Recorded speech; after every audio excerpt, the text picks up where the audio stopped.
जो अपनी चैप्टर चल रहा है उसमें 11 क्वेश्चन तक हम कर चुके हैं।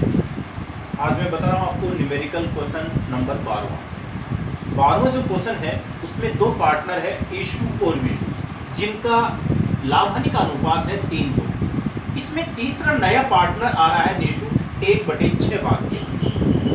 अब इनके मध्य जो समझौता हुआ है वो देखो, इसमें दे रखा है कि निशु 56,000 रुपये पूंजी के लाएगी और फर्म की ख्याति 84,000 रुपये आंकी गई, जिसमें अपना हिस्सा नकद लाएगी। तो फर्म की टोटल गुडविल 84,000 है। 84,000 में जो निशु है वो केवल अपना हिस्सा लेकर आएगी, उसका शेयर कितना है 1/6। तो 84,000 का 1/6 जो है वही पैसा गुडविल के रूप में लेकर आएगी। आगे देखो, प्लांट और मशीन को 20% तक बढ़ा दिया जाए। तो सबसे पहले हम रिवैल्यूएशन अकाउंट बना लेते हैं। तो रिवैल्यूएशन अकाउंट का इसमें जो एडजस्टमेंट है पहला वो दे रखा है प्लांट और मशीन का 20% बढ़ा दिया जाए। तो देखो, इसमें पुरानी बैलेंस शीट में प्लांट मशीन का मूल्य दे रखा 70,000 और 70,000 का 20% है वो होता है 14,000 रुपये। अगर एसेट्स इंक्रीज होती है, संपत्ति में वृद्धि होती है, तो उसको हम कहाँ दिखाएंगे, CR साइड।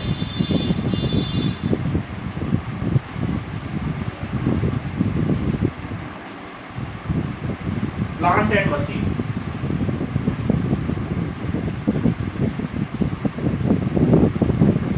14,000, 70,000 का 20%। इसके बाद में देखा है कि देनदार सभी उत्तम है। सभी उत्तम का मतलब है कि पैसा डूबने की संभावना नहीं है। लेकिन इसमें जो पुरानी बैलेंस शीट है उसमें प्रोविजन फॉर डाउटफुल डेब्ट्स के नाम से 7,000 रुपये लेस कर रखे हैं देनदारों में से। यानी कि पहले हमने मान रखा था कि 7,000 रुपये की राशि है, डूब सकती है या डूबने की संभावना है। लेकिन अब जब पूरा पैसा संभावना है तो ये जो प्रोविजन है इसकी आवश्यकता नहीं है। तो प्रोविजन लाइबिलिटीज होती है, तो लाइबिलिटीज में कमी हो रही है। कितनी कमी हो रही है, 7,000। इसको भी हम कहाँ दिखा देंगे, CR side. Provision for bad debts.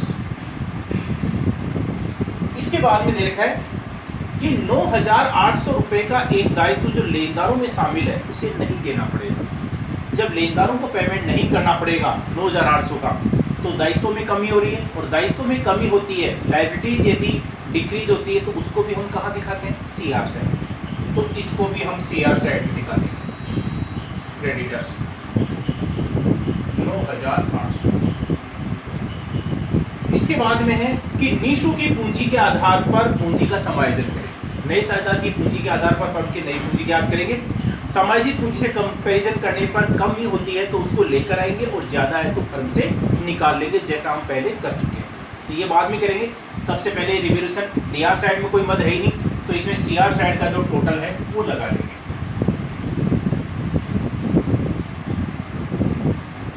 30,800। तो इसमें जो प्रॉफिट हो रहा है रिवैल्यूएशन का वो 30,800 हो रहा है। इस 30,800 को पुराने साझेदार ईशु और विशु ये दोनों बांट लेंगे। किस अनुपात में, 3 और 2 के अनुपात में। तो 30,800 का 3/5, 3/5 तो किसका हो जाएगा, ईशु का।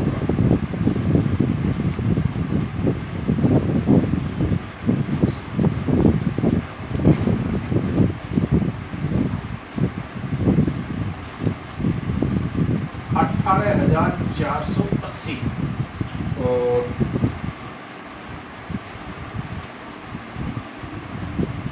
12,320 ये विशु का हो जाएगा। इस प्रकार से 30,800 करेगा।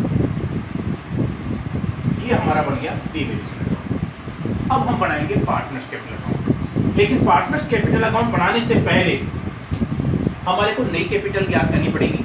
तो पहले नया अनुपात ज्ञात करके नई कैपिटल ज्ञात कर लेंगे और उसके बाद में हम पार्टनर्स कैपिटल अकाउंट बनाएंगे। देखो, सबसे पहले हम न्यू रेशियो ज्ञात कर लेते हैं, नया अनुपात। नया अनुपात कैसे ज्ञात करेंगे, देखो फर्म का कुल लाभ था 1 में से 1/6 हमने निशु को दे दिया, तो शेष कितना बचा आपके, 5/6। अब ईशु और विशु है, किस हिस्से को बांटेंगे, 5/6 भाग को बांटेंगे। किस अनुपात में बांटेंगे, 3:2 के अनुपात में। तो पहले ईशु का हिस्सा, तो ईशु का हिस्सा कितना हो गया, 3/5। तो 5/6 का 3/5 गया आपके 3/6, ये इशू का आ गया। ऐसे ही इशू का निकल जाएगा 5/6 का 2/5, तो इसका हो गया 2/6, तो 2/6 हो गया विशु।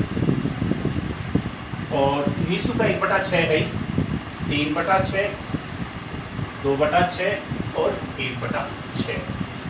तो न्यू रेशियो है वो कितना हो गया 3, 2 और 3। ये हमारा न्यू रेशियो हो गया। अब न्यू कैपिटल ज्ञात करेंगे। देखो इसमें नया जो पार्टनर है इसमें निशु है, और निशु 1/6 हिस्से के लिए कितनी पूंजी लेकर आ रही है 56,000। तो फर्म की कुल पूंजी कितनी है 1, तो 1 के लिए कितनी चूंकि के हिसाब से करते तो ये संख्या नीचे आती है, तो 56,000 ये संख्या पलट जाएगी 6/1। तो देखो इसमें पूंजी है वो कितनी हो गई 3,36,000। टोटल जो कैपिटल है वो 3,36,000 हो गई। इस 3,36,000 को हम किस अनुपात में बांट देंगे 3:2:1 के अनुपात में। तो सबसे पहले इशू का हिस्सा 3,36,000 का 3/6, तो 3/6 का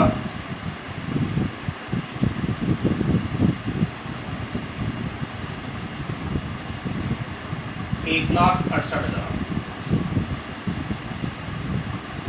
ये तो हो गया आपके इशू का। ऐसे ही विशु का निकल जाएगा 3,36,000 का 2/6,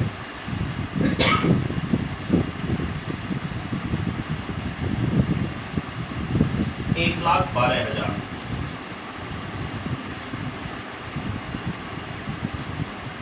ठीक है।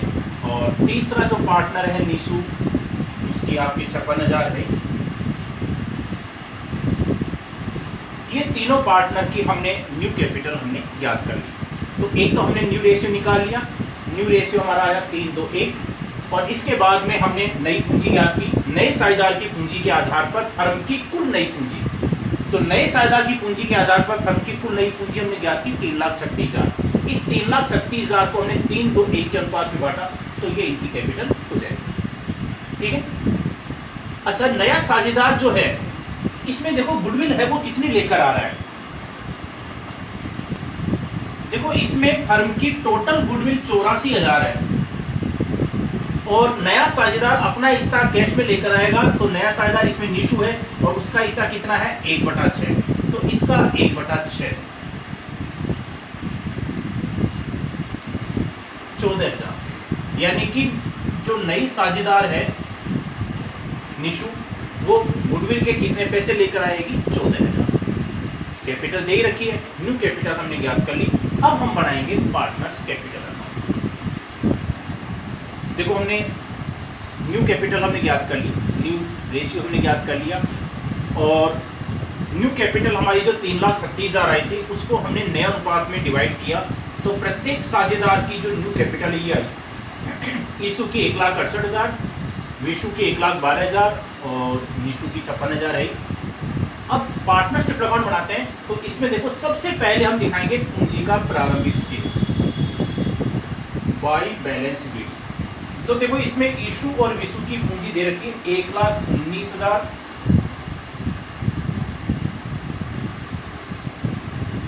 और 1,12,000।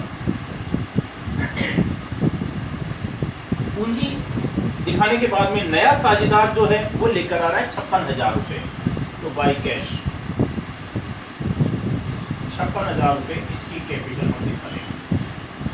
कैपिटल दिखाने के बाद में रिवैल्यूएशन पर हमारे को प्रॉफिट हुआ था, उसको हम सीआर साइड में दिखा देंगे। रिवैल्यूएशन प्रॉफिट में इशू का हिस्सा आया था 18,480 और इसका आया था 12,320। ये रिवैल्यूएशन का प्रॉफिट हमने दिखा दिया। इसके बाद में आता है गुडविल। देखो इसमें नई पार्टनर निशु है 1/6 हिस्से के लिए, और फर्म की जो टोटल गुडविल 84,000 थी उसमें उसका हिस्सा 1/6 कितना आया था 14,000 रुपये। तो नई पार्टनर 14,000 रुपये गुडविल के जो लेकर आई थी उसको पुराने साझेदार सैक्रिफाइस रेशियो में बांटेंगे। लेकिन इसमें और कुछ नहीं दे रखा है, तो सैक्रिफाइस रेशियो इनका उतना ही आएगा जितना उनका पुराना अनुपात है, और पुराना अनुपात इनका कितना था 3:2, तो सैक्रिफाइस रेशियो भी यही आएगा। तो नया साझेदार का जो गुडविल में हिस्सा 14,000 है, इस 14,000 को भी किस अनुपात में यानी कि किस रेशियो में डिवाइड कर लेंगे 3:2 के अनुपात में। अगर 3:2 के अनुपात में गुडविल को बांटते हैं तो इनका जो हिस्सा है, इशू का हिस्सा है वो तो आ जाएगा 8,400 और विशु का आ जाएगा 5,600, 3 और 2 के अनुपात में। तो गुडविल की राशि, तो गुडविल की राशि है उसमें इशू का जो हिस्सा है वो आ रहा है 8,400 और विशु का आ रहा है 5,600। ये गुडविल हमने बांट दी। इसके बाद में देखो पुरानी जो बैलेंस शीट है, उस पुरानी बैलेंस शीट में लायबिलिटी साइड में दे रखा जनरल रिजर्व, और पहले भी हम कर चुके हैं। जनरल रिजर्व जो है अनडिस्ट्रीब्यूटेड प्रॉफिट होता है, अवितरित लाभ, जिस पर केवल पुराने साझेदारों का अधिकार होता है। इसलिए जनरल रिजर्व जो 10,000 है उसको ये पुराने साझेदार 3:2 के अनुपात में डिवाइड करेंगे। किस साइड में? CR साइड में।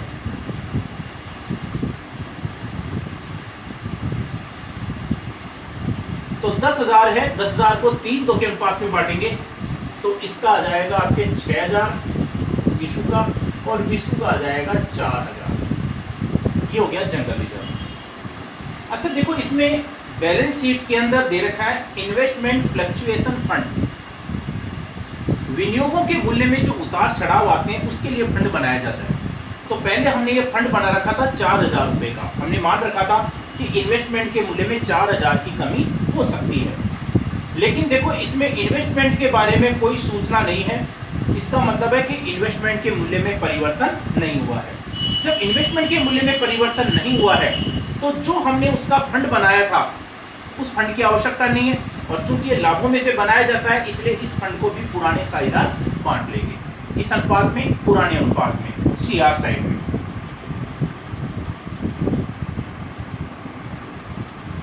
इन्वेस्टमेंट फ्लक्चुएटिंग फंड, तो इन्वेस्टमेंट फ्लक्चुएशन जो फंड है वो दे रखा है 4,000।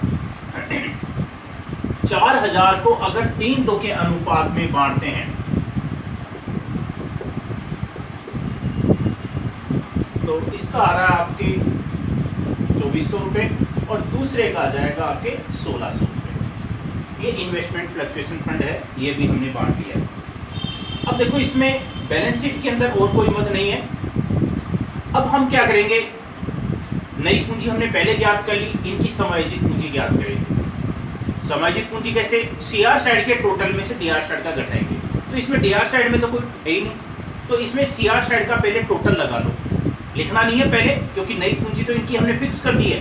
समायोजित पूंजी कितनी है, और उस समायोजित पूंजी का कंपैरिजन हम किससे करेंगे? इस नई पूंजी से करेंगे।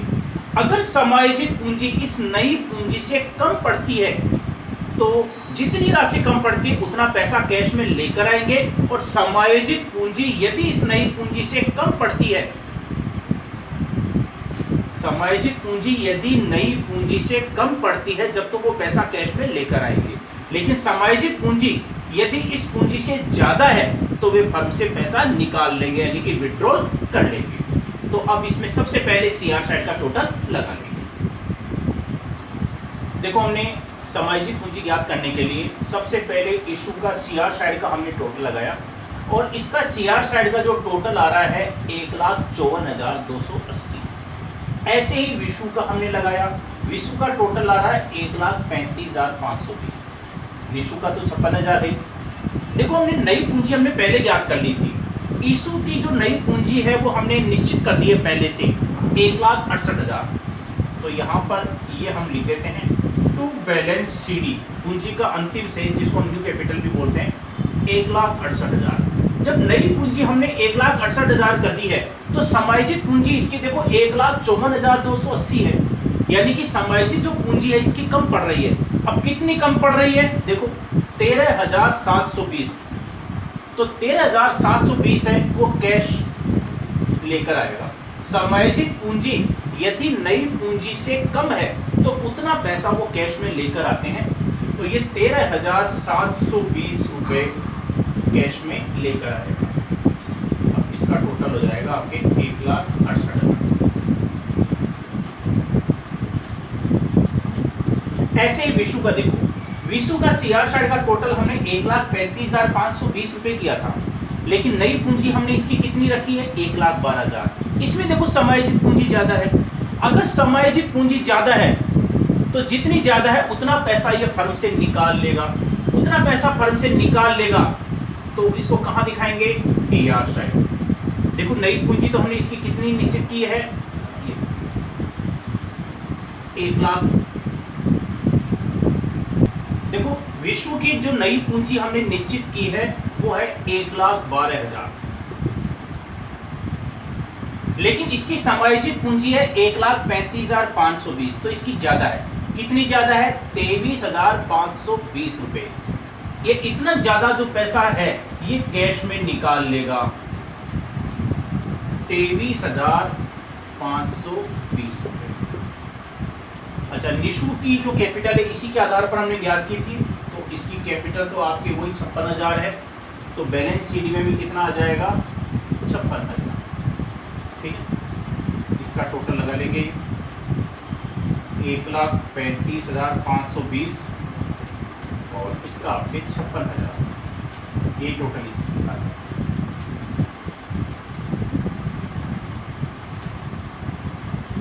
तो न्यू कैपिटल तो हमने पहले ज्ञात कर ली थी, लेकिन समायोजित पूंजी से हमने कंपैरिजन किया तो एक में इसका पैसा कम पड़ रहा था, इसका इशू का, तो ये तो 13,720 रुपये कैश में लेकर आया, और इसकी कैपिटल जो है समायोजित पूंजी है वो ज़्यादा है, इसलिए इतना पैसा ये फर्म से विड्रॉल कर लेगा, फर्म से निकाल लेगा। अब हम बनाएंगे बैलेंस शीट। देखो अब हम बनाते हैं बैलेंस शीट। पार्टनरशिप अकाउंट हम बना चुके हैं, तो बैलेंस शीट के लिए हमारे को पुरानी बैलेंस शीट को ध्यान में रखना पड़ेगा। तो सबसे पहले देखो पुरानी बैलेंस शीट के एसेट्स पक्ष में, एसेट्स पक्ष में सबसे पहले दे रखा है cash at bank. Cash at bank पहले दे रखा था 87,000। देखो 87,000 रुपए का कैश पहले से था। इसके अलावा 56,000 रुपए नया साझेदार जो है कैपिटल के लेकर आया, 14,000 रुपए गुडविल के लेकर आया कैश में, ये भी ऐड कर देंगे। अच्छा, पूंजी से कंपैरिजन किया तो इशू की कैपिटल है वो कम पड़ रही थी, 13,720 रुपए ये लेकर आई, ये भी हमने जोड़ दिया। और विशु की कैपिटल इसकी ज्यादा थी, इसने 23,520 रुपए निकाल लिए, ये हमने कम कर दिया। ये सारे समायोजन करने के बाद में कैश आ रहा है 1,47,200। जो कैश आया वो हमने जोड़ दिया, निकाल लिया केवल विशु ने है 23,520, तो इसको हम कम कर देंगे। इशू लेकर आई है, इसको जोड़ दिया, कैपिटल जोड़ दी, और गुडविल का पैसा है वो हमने जोड़ दिया। कैश के बाद में दे रखा है डेटर्स।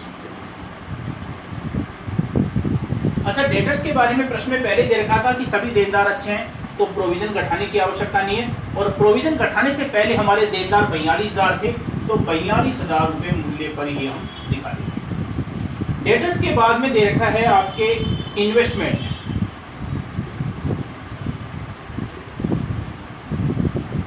देखो इसमें इन्वेस्टमेंट के दो मूल्य दे रखे हैं, एक तो बैलेंस शीट के अंदर दे रखा है मार्केट प्राइस, और एक अमाउंट वाले कॉलम में दे रखा है। जो अमाउंट वाले कॉलम में दे रखा है उसको बोलते हैं बुक वैल्यू, पुस्तक मूल्य, और एक मार्केट प्राइस। हमेशा बुक वैल्यू पर ही दिखाते हैं, तो मार्केट प्राइस जो है उस मूल्य पर नहीं लिखा जाता है, इसकी बुक वैल्यू जो अमाउंट वाले कॉलम में इसका मूल्य है वो कितना दे रखा है, 21,000। तो इन्वेस्टमेंट के मूल्य में देखो इसमें कोई परिवर्तन नहीं हुआ था, इसलिए हम 21,000 रुपये मूल्य पर ही दिखा दें। इन्वेस्टमेंट के बाद में देखो आपके बिल्डिंग।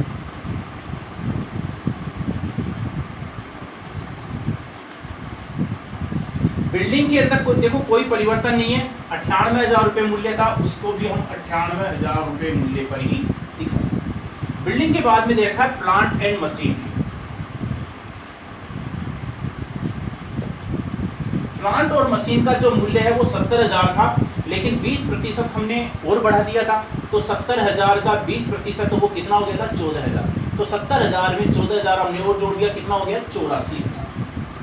तो प्लांट और मशीन का मूल्य 84,000। ये तो हो गया हमारा एसेट्स पक्ष का। अब देखो लायबिलिटी साइड। लायबिलिटी साइड में देखो इसमें सबसे पहले दे रखा है क्रेडिटर्स। क्रेडिटर्स का जो मूल्य है 66,000 था, और क्रेडिटर्स के बारे में दे रखा है इसमें जो 66,000 था उसमें दे रखा कि 9,800 रुपए जो है इसमें से कम हो जाएंगे। तो 9,800 रुपए इसमें से कम कर दो।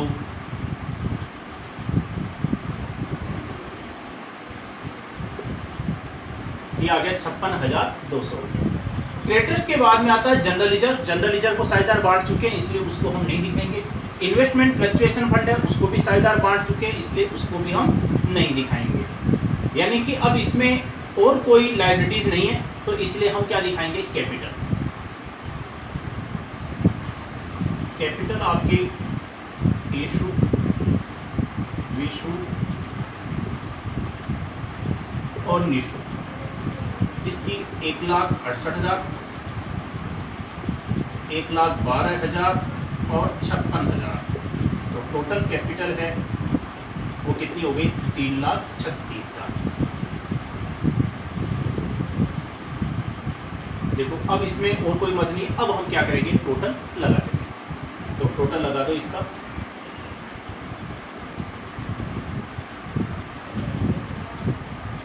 ₹1,92,200 रुपए लायबिलिटी साइड में। ठीक है, अब ऐसे ही एसेट्स का टोटल लगा लो।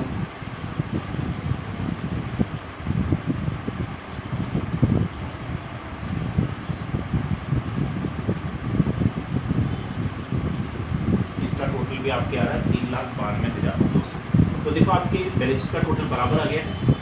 तो ये आपने इसका न्यूमेरिकल क्वेश्चन किया था 12वां, और 11 तक हम पहले कर चुके थे।